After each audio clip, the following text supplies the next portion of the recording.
Hey folks, welcome to Polke Bowl. Good morning, good afternoon, good evening, wherever you are. Once again, your year-end rush, and I will be posting videos more often. I say that every 6 months, and then I forget about it. But I don't care because today we are going to talk about Donald Trump and why he won. How late am I? Okay, I'm 3 weeks late. It's okay. But I kind of knew he was going to win. I know you'll be like, oh, why didn't you predict? Honestly, I knew he was going to win. I had a feeling he would win in 2016. In 2020, because of the way he handled the crisis, the pandemic and everything, the way he handled it was not good at all. And I think and all the civil rights issues over there, so he lost. And this time round again, he's done very well. He's great at fighting an offensive campaign, right? Trump is great at fighting the offensive campaign. But if you look at the defensive campaign like it was in 2020 or even in the 2018 midterms, he's not that great, right? He's not that great at all. I think that suits him very deservingly so. The next president of the United States, I would say. Many people are like, oh, why do you care? You're in India, तू मुंबई में बैठा है तो US का president क्या होता है, तेरे को क्या फ़र्क पड़ता है? मतलब बहुत फ़र्क पड़ता है, bro. Like I work for an American company. Most of us work for companies whose ultimate clients are at least Americans. The American economy has a huge impact on the Indian economy, and of course Indian middle class and upper middle class and rich people, how they spend, how they consume, how many people they hire, how they spread the money around, and that ultimately affects the lower middle class and lower class in India. So get off your high horse, use your common sense. What happens in America is extremely important to India. America is not Kazakhstan, with all due respect to Kazakhstan. America is America. The US is still the number one power in the world, and who their leader is really matters. India is one of the biggest and most important countries in the world. We are not as important as we think we are, and we are also not as unimportant as our rivals think we are, right? Let's keep that in mind. So it really is important to know who's the president of the US, whether it's just like Biden Harris would have been more or less the same, or Donald Trump, who, let's be honest, kind of is on good terms with Prime Minister Narendra Modi. I think that helps a lot.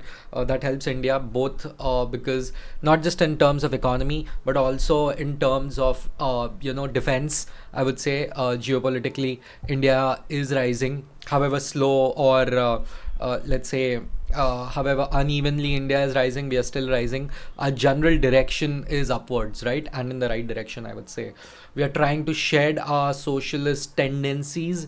Will still be a socialist country in some way or form, have to be, considering the number of people we have, especially those who are not doing so well. So being closer to the US, I think, really will benefit India, right? And Donald Trump's election is going to accelerate that shift from non-alignment, from firstly like completely towards the left, towards the USSR, to non-alignment, and then towards the capitalist West and America in general, right? So I think this is a good election for India. This was a shock to a lot of people, especially those who follow the media, right? I mean, I live in India, and if I looked at Times of India, there was hardly any positive coverage of Donald Trump. This man won all seven swing states in the US as well as the popular vote, right? Like this time you can't say, oh, there was this interference, that interference, this one helped, that one helped, and all of that. Come on, man. Like, it was a fair and square victory of Donald Trump, and which shows how powerful democracy is and should be, and how vibrant it is in the US. Um, the Kamala Harris campaign had nothing, and I've been following it very closely, right? The Harris campaign had absolutely no messaging. The only messaging they had was, Trump is bad, Trump is this, Trump is that. They're like, Trump Hitler and all. I'm like, yeah, bus karo. He was there in 2016 to 2020. He made some bad decisions, but he also made some great decisions. There was ironically zero war during his time, which is what people yearn for, by the way, considering what's happening in Ukraine and the Middle East. People are like, bus ho gaya, like let's end this. And I think the wars will end in the coming year, in the coming 6 months, in the coming year. There's been a lot of blood that has been shed unnecessarily. There have to be negotiations and everything. So I think that's another good thing that's going to happen. Now, why did he win is very simple. One of the things I said, war. People wanted change. The Biden economy, Bidenomics didn't really work. Let's be frank. Inflation is sky high. Crime is out of control. And you asked anyone on the streets, especially in the cities where Donald Trump made huge gains. Cities are usually considered to be blue, and by blue I mean Democrat leaning, and the margin of victory was slashed by double digit points in some major cities by Donald Trump, right? Which shows that how much he's loved, how much he's appreciated, and if not that, at least how much people wanted to change, wanted change from the Biden administration, right? And Kamala Harris was considered more or less a repetition or continuation of the same. So I would say that was another factor. And immigration is a huge challenge. Illegal immigration in the US, earlier it was just considered, oh, it's like people from Latin America who are getting into the US. But now one of the biggest, I think the biggest cohort of people entering the US illegally, as per reports at least, are Indians, by the way. It's actually Indians. Can you believe it? And you can believe it if you really pay attention to the Indian economy. As I mentioned in my last blog, I would say India does not have it in itself to create as many jobs as are needed, not just in terms of quantity but also quality. The people from all over India, by the way, all over India, not just Northwest India, all over India, are going to the US either via Mexico or Canada, by the way.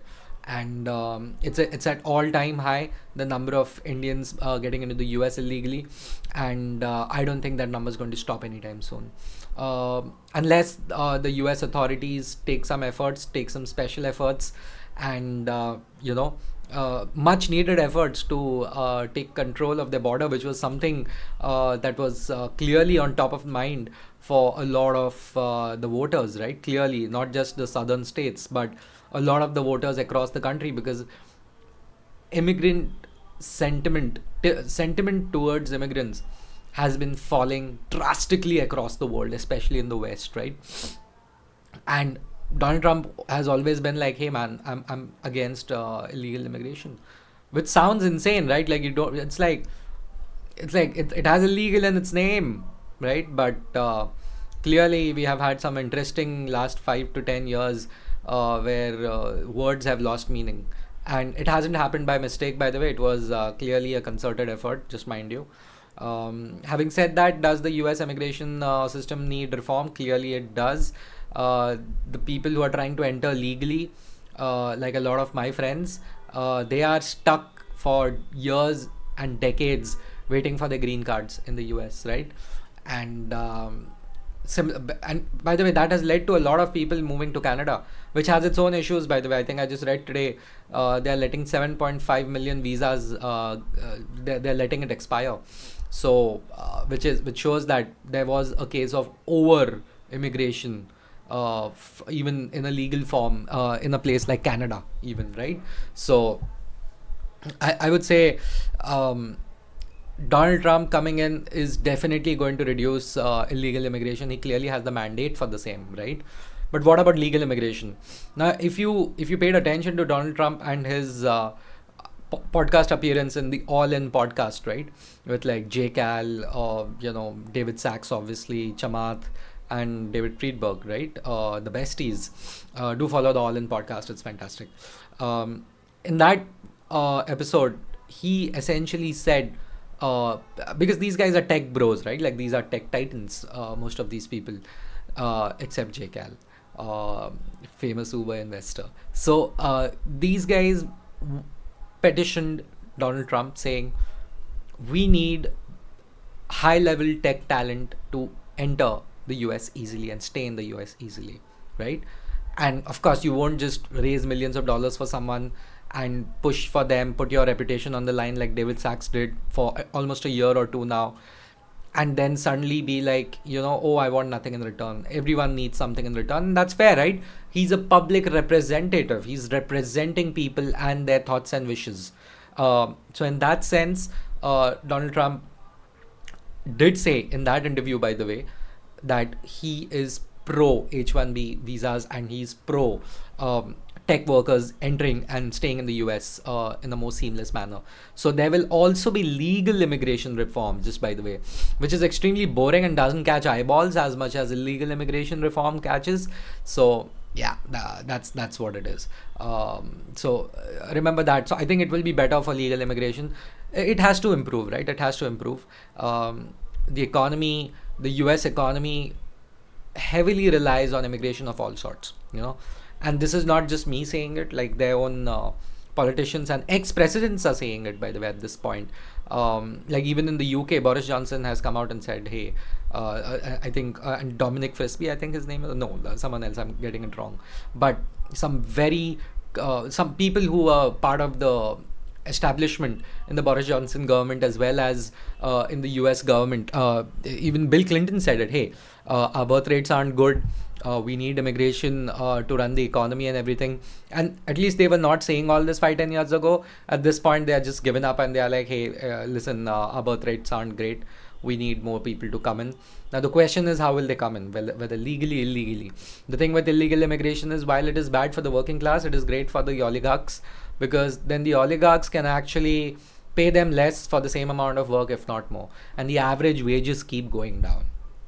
Not only that, these immigrants also are consumers, because they're human beings, they need to consume, which means there's a new market, there's a new base in the market which gets created for their products. So for the people who are actually over there, hardworking, tax-paying, legal citizens, illegal immigration obviously is not a good deal. But yeah, let's see, because there are a lot of people who are saying that, hey, if you deport so many people, inflation is going to rise, critical operations will not work out. Then the question should be, like, how the hell did you even reach this point that undocumented immigrants are a huge part of your economy, right? I have a huge amount of empathy and sympathy for all sorts of immigrants, legal as well as illegal. Let me be very clear. The point is, a system which is not serving its own purpose. Immigration serves to fill in the gap in the economy, in the society, right? If it's not going to happen legally, it's going to happen illegally. So if something illegal is increasing, it means there's a legal demand for it, clearly, which is not being fulfilled. And there needs to be a call taken for it. Like, it's like everything else, right? Like, you need to liberalize, you need to regulate it better. You can't let things go out of control. It's as simple as that. You can't let things go out of control. By the way, I've also read reports that the Trump administration is not necessarily going to deport people, but be like, hey, you go out there and then you re-enter. You just have to do a re-verification thingy, right? So, and if you haven't committed any crimes, you're more than welcome to stay in the US. So yeah, the numbers won't be that high, because clearly the economy does need people, right? And the economy is one of the biggest reasons, as I mentioned. Illegal immigration was a huge challenge. So people did vote against the border, and Kamala Harris, being the border czar, who she says she was never. I'm sorry, you were. Like, anyone with common sense will remember, with a decent memory will remember. And there wasn't much that was done. Kamala Harris, I personally feel, I won't spend too much time, I'll spend 60 seconds. A typical politician, stands for nothing, speaks for everyone, speaks from all sides of her mouth. Not a great candidate. Did very well considering she only had 3 months or so. But she also raised like $1 billion+ and lost, and still overspent for some reason. Not a retail politician, in the sense that there's nothing memorable she did. Absolutely nothing memorable that she did. She seems like someone who'll say anything needed to get what she wants, so, right? And Trump is the exact opposite of that. He is the most authentic politician we have ever seen. I said authentic, not good or great, but authentic. But we are at a point in society where we expect authenticity, right? In the social media era, in the digital era, authenticity is what sells, and Trump is, if nothing else, the most authentic human being apparently ever. At least, like, he's so free, right, when he speaks, whether it makes sense or not, whether he's right or not, whether he's lying or not. People are like, hey man, at least he's speaking his mind.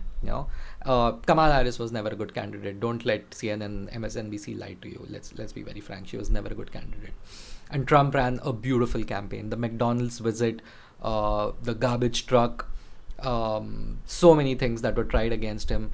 But he had, as they say, he had the streets. As Amive Bantai would say, अपुन ने जनता कमाया छोटे, Donald Trump ने जनता कमाया छोटे. So let's be very frank, and let this be a lesson, right? Like, if you're just going to read mainstream media, newspapers, if you're just going to watch mainstream media, they have a senseless liberal bias. Especially when you're sitting out of India, you will be so unprepared. You will be so, like, not educated about these things clearly, because Times of India will only give space. Hindustan Times is only going to give space to some of their liberal friends in the US, someone in the, and they just adapt whatever they say over here. And because they feel, oh, they consider Trump to be boorish and stuff like that. By the way, Trump is ultra popular in India. If you don't know about this, like, if you live in India, you would know Trump is supremely popular in the country. So it's going to be a fun 4 years, I would say. And I hope he does well for America. I hope he does well for the world, because ultimately, let's not even kid ourselves. If America does well, so does the world, more or less. And definitely, I hope he does well for India. And I have a feeling he will. So yeah, that's all on the Donald Trump side, why he won. Last thing, which takes me to the second part of my video. Why?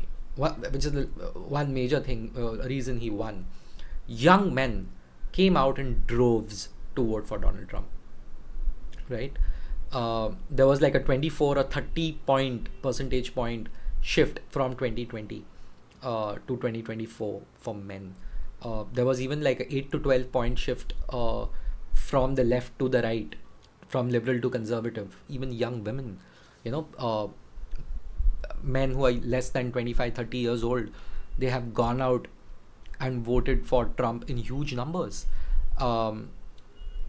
Gen X voted for Trump the most, that's fine. But men younger than 25, younger than 30, have overwhelmingly voted for Trump in a lot of ways. And their shift has been insane. Like, since 2016 and 2020, young men have gone more on the conservative side, right? Now, this is exceptionally scary news if you are on the left or you are of the liberal persuasion, and a straight up nightmare if you're a Democrat, right? Or a Labour Party person in the UK. The reason is fairly simple, I would say, which no one wants to talk about. Society doesn't serve young men anymore.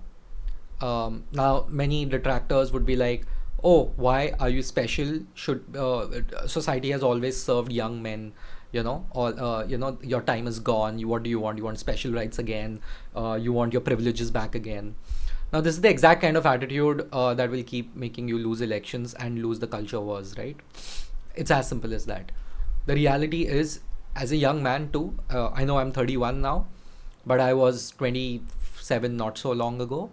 And let me tell you, and even based out of India, right, we have all made a lot of progress in society, right? As a young man, I've always felt encouraged in my surroundings, by my parents, by my friends, in general. I've felt quite encouraged by people ki go on, do well, work hard. If you succeed, everyone really appreciates you. But if you fail, society is very tough on men who fail.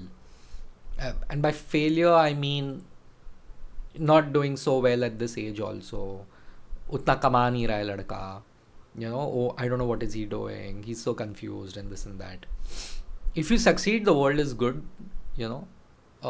If you do not succeed, if you don't achieve what you set out to achieve, people are not so nice, and that includes your own family.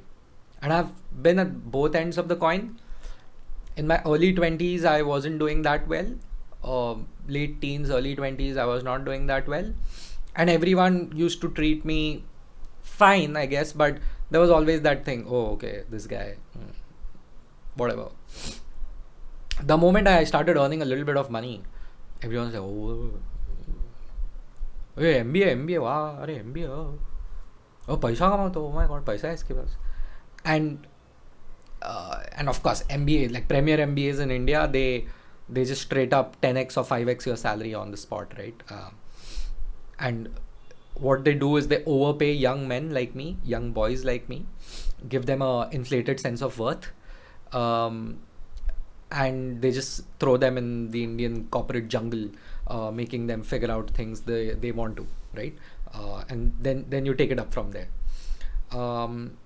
But if you fail, by the way, coming to that, if you fail, if you don't do so well, I have friends and family who haven't done that well, right? Who are like, yeah, chal raha hai baby, I'm still figuring it out. Or if they're working, it's not that well, they're underpaid and shit like that.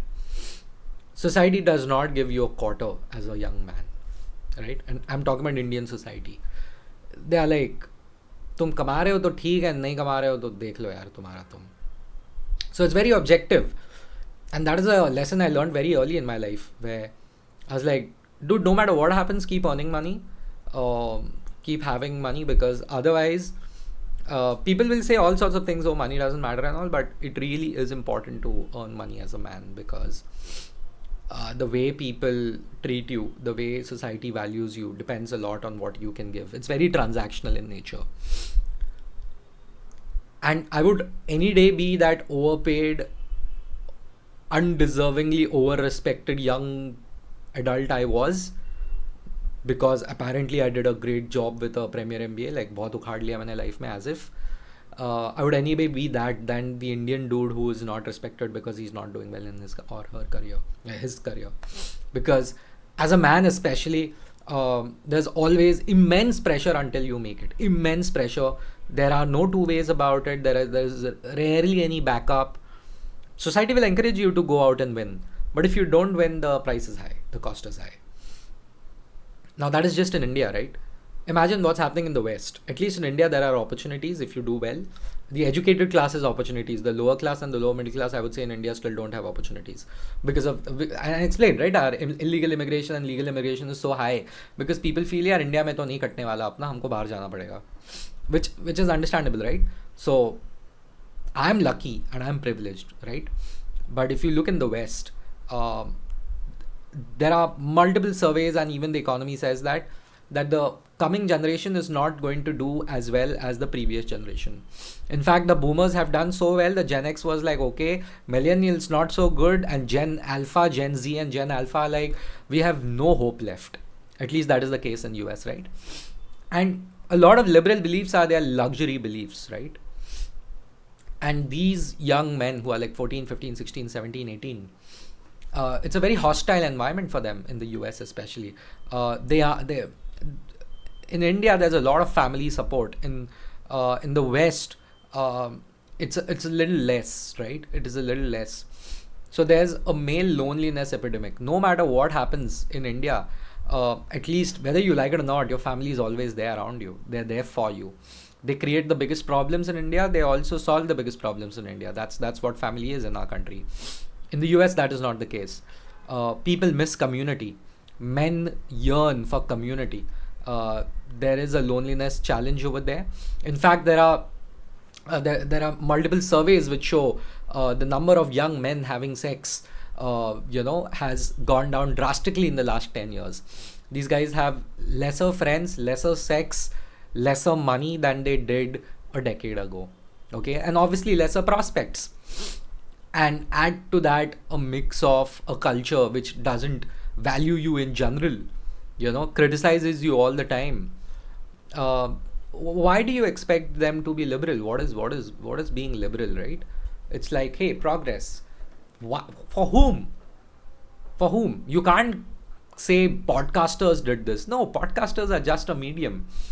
Aiden Ross, your Joe Rogan, Andrew Schultz, Theo Vaughn, these guys are entertainers, okay? The fact that they're also a news source is the failure of the news media, failure of the establishment, a failure of the liberal bias of the media, right? So when I'm looking at their conditions, and I read social media posts, they yearn for community. Which male spaces have you got which are not being called toxic? in the next, if the left wants to win men, it's as simple as that. You just have to let men be, relax a little, stop being the finger waggers that you have been for the last decade or two. If you want anything to be liberalized, first liberalize the culture. No one is saying, I'm not advocating for relaxing norms on women's safety and all of that. Okay, by the way, I've read some pathetic comments on that. What do you want? You want to repeal women's progress? No, absolutely no one wants that. What's wrong with you? That's the problem, right? The moment anyone starts talking about men, everyone wants to talk about everything other than men. So young men, you will keep losing young men. And you know the thing with young men, they grow old, which means young men are going to become a bigger part, a bigger section of the voting population. So you need to work towards them. I would say, if you want to stand any chance of winning any elections going forward, right? Clearly, this was a sign of a group of people who feel they have been disrespected, underserved, and misunderstood, and frankly disrespected for the last decade or so. If you check online, young men are not treated well. Young men are not treated well. I'm not saying young men are the most well-behaved people on the planet. In fact, the worst-behaved people on the planet are young men, but they are also the most energetic group of people. Listen, man, let me put it very straight. Young men, that population of 18 to 30, 18 to 28 or so, these people have caused all the revolutions in the world since human history. All governments that have been installed or toppled in a violent manner have happened because of these people. Okay, across centuries, across millennia, across civilizations, the group of people, men 18 to 28, have been the tip of the spear for any rapid social change, or any rapid change for that matter. So please do not forget, in your stupid liberal bubbles, do not forget that they need to be catered to, they need to be taken care of, and you cannot convince someone to agree with you and come to your side by calling them evil or toxic. Okay, you can't just serve one side all the time and let the other side wither, because they are not going to wither, they are going to genuinely become toxic, as you said, right? And you don't want that. Stop overdoing your luxury beliefs at this point. Get it back. They're like 65% of US college admissions are women. Fantastic. 35% are only male, which is not good for you, because college voters vote liberal, right? So you're losing them quite a bit. Add to it the question of immigration and illegal immigration. Where do you think they are going to go? What do you think young men are going to do? So yeah, sounds like a bit of a pravachan, but very simply, take care of young men. They don't need much. They need direction. They have insane amount of energy and promise and potential. And stop letting those Looney Tune morons, okay, take all the decisions for you. Apparently, Kamala Harris did not go on the Joe Rogan podcast simply because she was scared of the backlash of the young, a fringe of her voter base. And also there were some young staffers in her team who were like, hey, this is not a good idea. Now listen, man, I think we should stop listening to the fringe, and I think we should it's been a while. It's been 8 to 10 years now. It's been since 2012 I've been seeing this. We have given the fringe too much power. We are being ruled by extremists. And you will be like, hey, Saurabh, what are you talking about? You live in Mumbai. How are you ruled by extremists? Like, come to corporate India, you will see almost everything that we do is a control C, control V of American corporate culture. Okay?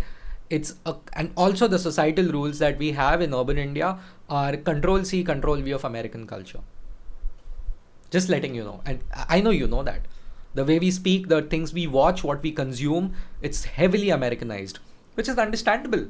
It's America, right? The most influential country on the planet in more ways than one. So, just saying, I'll end by saying this. Young men did not vote, they vetoed. They did not vote as much as they vetoed. They are not happy with the status quo. They are not happy with what happened. They are like, boss, I'm done. We need change, and we need a vibe shift where we are, if not respected, at least not disrespected, and we are celebrated for who we are, right? So you'll be like, oh, cringe, why do young men need to be celebrated? If you have that thought, this video is perfectly for you. Sit and think why young men are important, and you, whether you like it or not, they're important. That's all I wanted to say. And thank you. Yeah, that's all there is to Pol Ke Bol for this time. And I hope Donald Trump does well, America does well, India does well. Yeah, and I hope you and I do well. Thank you. See ya. Bye.